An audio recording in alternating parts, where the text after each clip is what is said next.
Thank you all for coming. I have a PowerPoint and I'll get right into it.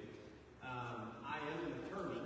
Before I was an attorney, I studied American government at Harvard University. I got my undergraduate degree in American politics, focusing specifically on the politics of the American South. And so I've been asked to speak tonight about the history of Moms for Liberty, the movement that it comes from, so that we know exactly what it is that we're up against.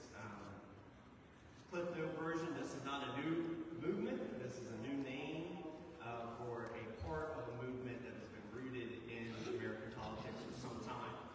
And the language that you hear the Moms for Liberty use is parents' rights or parental rights. And it's important to understand what that means. The parental rights movement has always been contrary to the state's duty to educate democratic citizens. Okay, so the state has a constitutional duty to educate students, to make them active members of society. And the parental rights movement, at least since the 1910s, has always been contrary to that movement.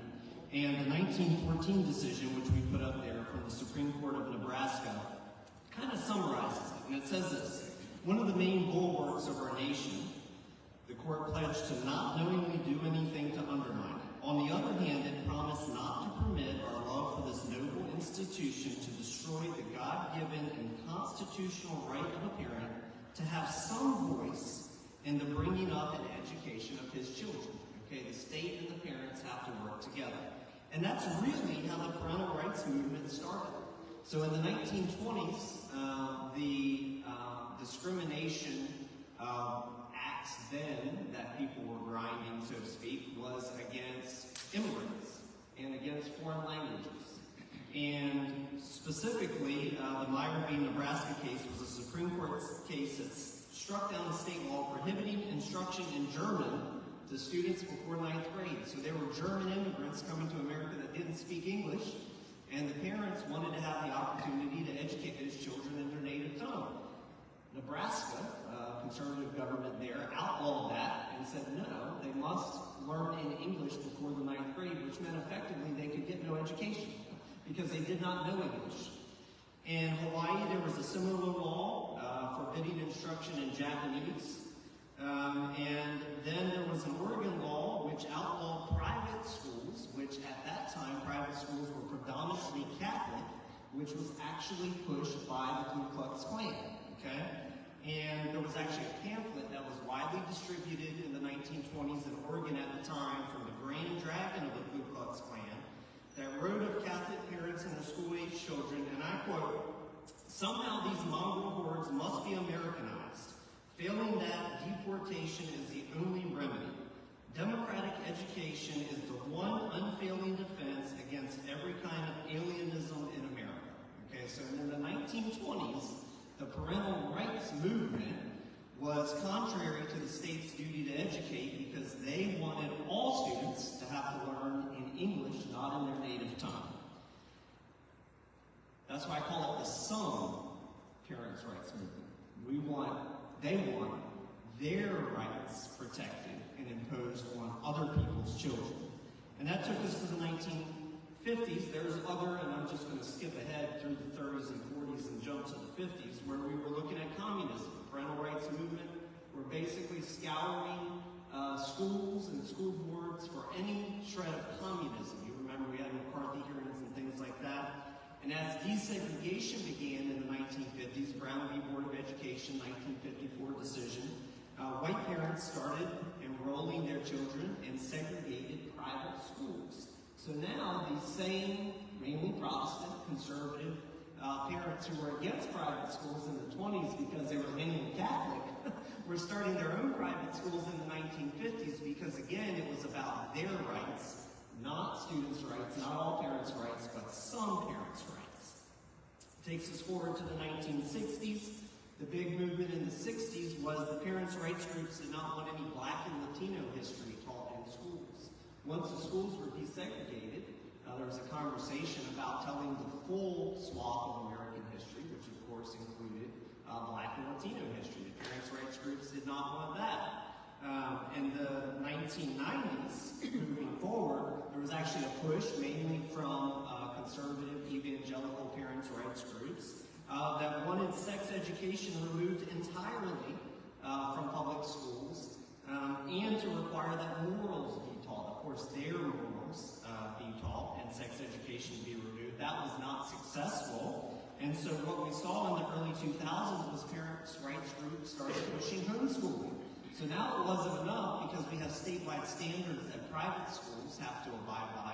It wasn't enough to put their kids in segregated private schools. Now we started a homeschool movement where they could directly control the education, but they weren't fully committed to it.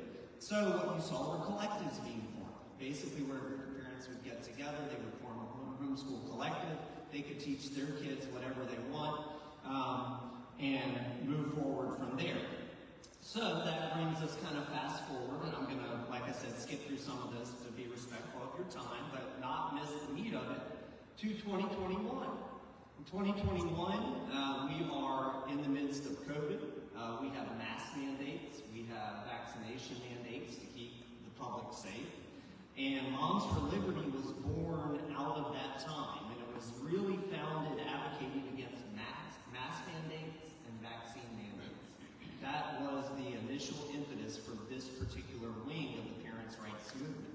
And the important thing to note about the parents' rights movement is that they create these subgroups over the course of time, because the objective, when we talk about strategy, we'll get there, is to get just a sliver of people that really care about this one thing, and another sliver that really care about this other thing. And before long, you see you got 35 or 40% of the electorate all tied around this umbrella notion of parents' rights, which on its face sounds like a reasonable thing. In 2022, the Moms for Liberty began actively advocating as a 501c4 against school curriculum and school board members that mentioned LGBTQ+ rights, race and ethnicity, critical race theory, and discrimination, on the theory that if we talk about these things, that's what causes them to exist.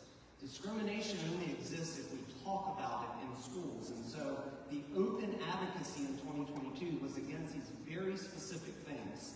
LGBTQ rights, race and ethnicity, critical race theory, and discrimination. You can go and have a rabbit trail on YouTube and watch all of their conferences from that time and watch what they're talking about. That's what they're talking about. In public, they use buzzwords. They use buzzwords like critical race theory. But when you really drill it down at their conference, what they're actually talking about, and they say this, is diversity, equity, and inclusion, right? That's actually what we're talking about. Critical race theory is just a scary buzzword. And then they had success in 2022 in school board elections nationwide. And in 2023, they began getting involved via recommendations in other elections. Remember, Moms for Liberty is a 501c4. They're not legally allowed to advocate outside of their charter. And so they recommend candidates. They don't endorse candidates. They don't actively work for candidates, but they recommend candidates to their members to work for. And so that's what they started doing in 2023. And so who are they? There was actually 3 founders of the Moms for Liberty: Tiffany Justice, Tina Descovich, and Bridget Zeiger, who has since resigned. I call them the Ku Klux Karens. And these 2 women still run the organization. Marie Rogerson is the executive director. You're going to see her again. But these are the women that run organization of over 100,000 members at this point, at least according to their own statistics. As you all know, it's very secretive. They have private chat rooms and private things, and you can't really get a good sense of how many people are involved other than what they say. And they say they have more than 100,000 members.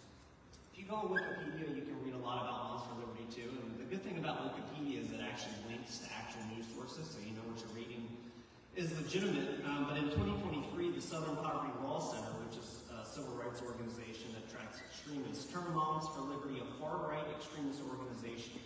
Group had been criticized for harassment, for deepening divisions among parents, for making students' education more difficult, and for having close ties to the Republican Party, rather than being a genuine grassroots effort born of the parents. And so it's basically astroturfing is what they're doing, where they try to create a a group to make it look like a grassroots effort. So again, they can get that sliver of moms who think on the surface parents' rights sound good to support their candidates.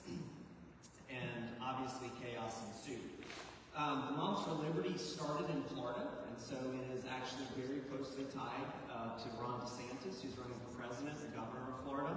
And that becomes important in our local elections, because if you talk to any of the paid canvassers, they will, for one of the mayoral campaigns that was supported by Moms for Liberty, they will tell you that they were sent here from Iowa, where they were working for the DeSantis campaign.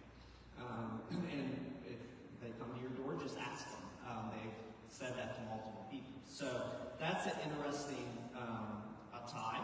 But they actually, so what they do is they focus on purple and blue areas. And we'll get to this point. This is actually a map for the Brown Center on Education Policy, which is at the Brookings Institute. And what this map shows is the size of the Moms for Liberty chapters. That's what the size of the dots indicate. And the color indicates whether it's a red or a blue area politically based on the last presidential election of Biden v. Trump. And so if you look at Charleston in there, you can see we're right there. That's where we are on the map. Obviously we're blue, we went for Biden. But you can see we have a large Moms for Liberty chapter. We have one of the largest Moms for Liberty groups in the country based on membership. And so it is very active here, and they're doing a lot of things and a lot of harm. All you have to do is watch the school board meeting on YouTube to see that. These are their win percentages, which is really alarming, of candidates that are endorsed by Moms for Liberty by county characteristics. And so what you'll see is that they win about 45% of the races, which is, generally equivalent to any political party. A political party generally wins, half over the course of time. But here's what's actually interesting. So in red districts, they win about 46% of their races. In purple districts, they win 51%. And in blue districts, they win 35%. They are very effective in purple suburban districts because of their Moms for Liberty parental rights message, which again, on its face, seems plausible and perhaps not even problematic. They win 53% of races in suburban America. And so they are an effective group, and that's why meetings like this are so important. I'm going to skip through some of this. You can go look at it for yourself, but they are associated with the Proud Boys. They are starkly, locally here, against LGBTQ rights, against racial and ethnic diversity, and equity and inclusion. And they make no, they make no apologies for that. It's quite obvious. You can see a picture here, Moms for Liberty leadership.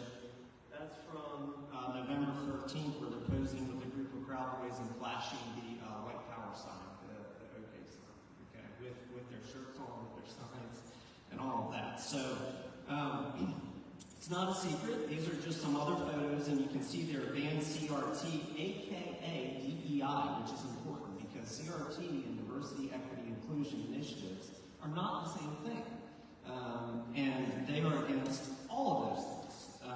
And so there's articles out there where you can read about their being a GOP kingmaker. They just had a conference in Philadelphia. 4 of the Republican presidential candidates showed up. Vivek, Nikki Haley, Donald Trump, and Ron DeSantis were all there and spoke.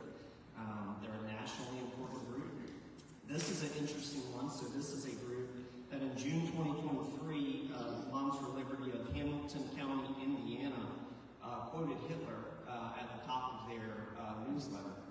And just so that everyone knew it was Hitler, they actually put Adolf Hitler as attributed to the quote. And the interesting thing about that is that you would expect, if they are what they say they are in public, that they would denounce that, right? They would say this was a mistake. And in fact, they did. They actually released a statement and said, we are not associated with Hitler. We are not anti-Semitic. We are not anti-Semitic, and we do not approve of that. But then they got caught at their recent conference. This is Tiffany Justice, one of their co-founders, speaking from the stage at the Moms for Liberty's conference, and you can hear for yourself what she has to say. I will repeat, there is always a bridge. There is always a reason. There is always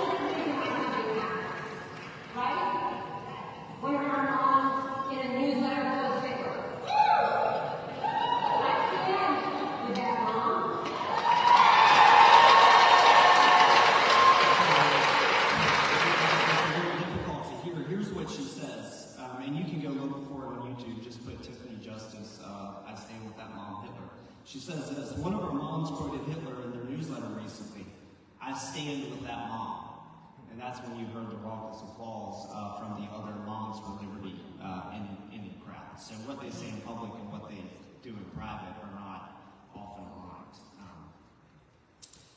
They are against school psychologists. No surprise there. If you followed our recent Health Advisory Committee fight, they actually had this post. This is from November 6th from the national organization where they reposted a U.S. Department of Education post that said, school psychologists are more important now than ever. The School Psych Week we celebrate our exceptional school psychologists and their work to help students grow in pride. Moms for Liberty National Organization reposted that and said, send an email to your district superintendent, school principal, and child's teacher today to let them know you do not want your child meeting with a psychologist without your knowledge or consent. #parents' rights. So in homes where children might be getting abused, and might want to seek the care of a psychologist, Moms for Liberty are giving parents the heads up that they should reach out and thwart that right off the bat. But they are being successful electorally. They say they're just getting started. They won 365 school board seats this year in 2023. 365 is total. They won 90 in the last election. 50 is the number that they won on November 7th. 83% of all Moms for Liberty candidates are first-time candidates.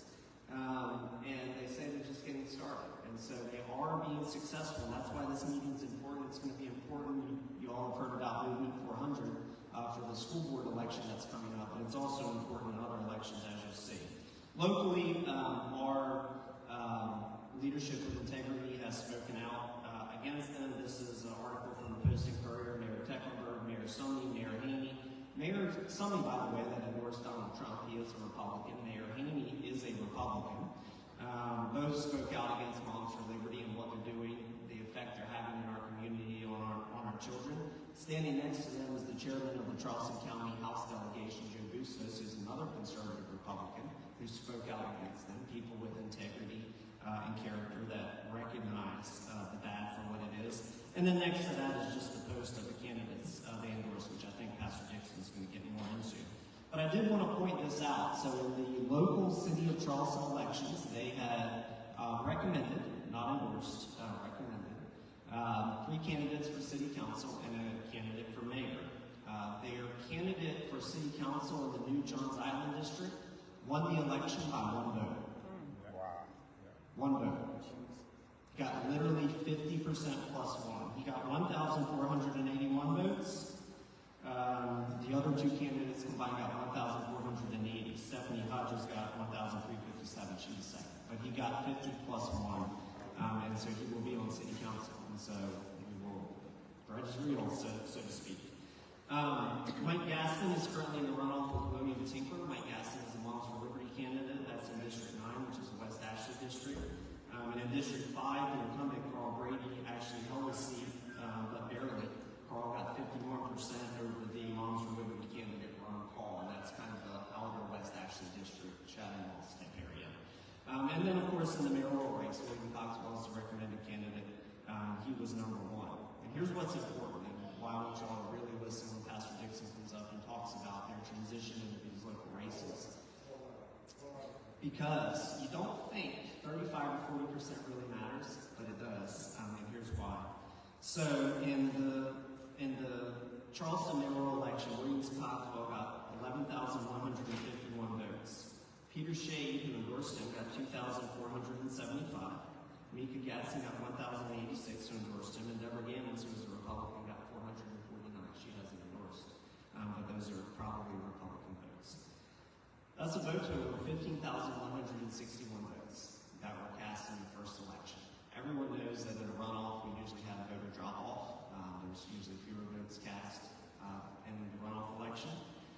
John Tecklenburg and Clay Middleton, who finished respectively second and third in that first election, 9,924 votes and 5,643 votes, gives it a total of 15,567. It is literally a neck-and-neck race for Mayor of Charleston. Moms for Liberty is at the door. They are knocking. And if we do not do something, we could obviously lose the election.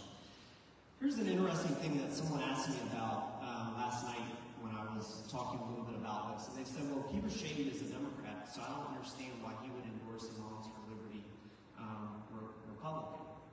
And here's a post that Peter Shade put up from November 6th on his mayoral Facebook page, and he says this: I have never supported the principles promoted by Moms for Liberty, nor backed a candidate sponsored by the group. He goes on to say, tomorrow we need to elect a mayor who will address the issues important to our community, not John Tecklenburg, and then later, and certainly not a developer trying to play us as being a preservationist who has only addressed state and local issues and never paid attention to West Ashton until this election. And this was a real head scratcher. You all might remember the mayor appointed Peter Shade to be the chair of the West Ashton Revitalization Commission, which gave him a lot of say-so over his native district. He was a mayor pro tem at one point. And so I really wanted to kind of look in and try to figure out what was going on here. That was November 6th. November 8th, he endorsed I can't admit, backed by the Moms for Liberty group. And so that tells you a little something probably about his integrity. But he said this in the article, which was even more telling. Shade said he based his decision on what he saw during the campaign. Getting to know voting throughout this race has shown me that he is the leader our city needs. Well, didn't he know that 2 days earlier? When he was telling everybody that he would never endorse a candidate backed by the Moms for Liberty? So that doesn't quite make sense. So, follow the money. So I did a canvas of his campaign finance report. And I didn't have to go very far. This is the Q1 2023 report. You can pull it up for yourself on SC Campaign Finance. The very first donor is a guy named Philip Berlinski. Gave a $1,000 donation. Very first person on the Q1 report to get the campaign off the ground in 2023. Well, who is Philip Berlinski? He's not a Moms for Liberty. True. Philip Berlinski is a lawyer. He's married to a lady named Shannon. So who is Shannon Berlinski? Well, Shannon Berlinski is the events and fundraising chair for the Charleston County chapter of Moms for Liberty. Wow. They were smart enough not to have Shannon donate, but Philip did.